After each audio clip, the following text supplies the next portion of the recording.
नमस्कार, बहुत स्वागत है आपका। मैं हूं आपके साथ ऋतु ज्ञानवानी। राजा हत्याकांड में रोज कुछ न कुछ खुलासे हो रहे हैं। अब राजा रघुवंशी की मां ने सोनम रघुवंशी को लेकर एक और खुलासा किया और आरोप लगाया कि सोनम मेरे बेटे की हत्या काफी पहले ही कर सकती थी।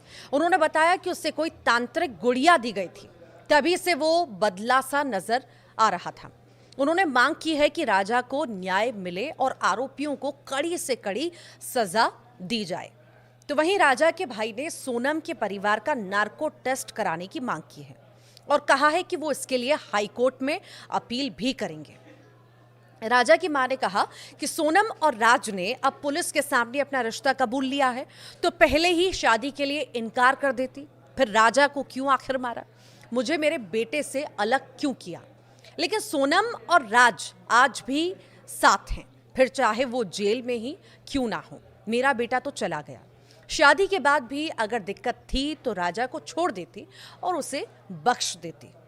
राजा की मां ने कहा कि शादी के बाद सोनम ने 17 जून को उज्जैन जाने की योजना बनाई थी। इस दौरान सोनम ने राजा से अलग अलग कार से उज्जैन जाने की बात कही थी। फिर सोनम के भाई का भी उज्जैन जाने का प्लान बन गया। राजा की मां ने आरोप लगाया कि अगर सोनम का भाई साथ नहीं जाता तो उसी दिन वो हत्यारों से राजा की हत्या करा देती, क्योंकि राजा, सोनम और उसका भाई एक ही कार से उज्जैन गए थे। सोनम ने राजा को कार से ही कहीं और से पिक किया था। सोनम ने उज्जैन जाने की योजना अचानक बनाई थी। वहीं से एक गुड़िया राजा को घर के दरवाजे पर बांधने को दी थी।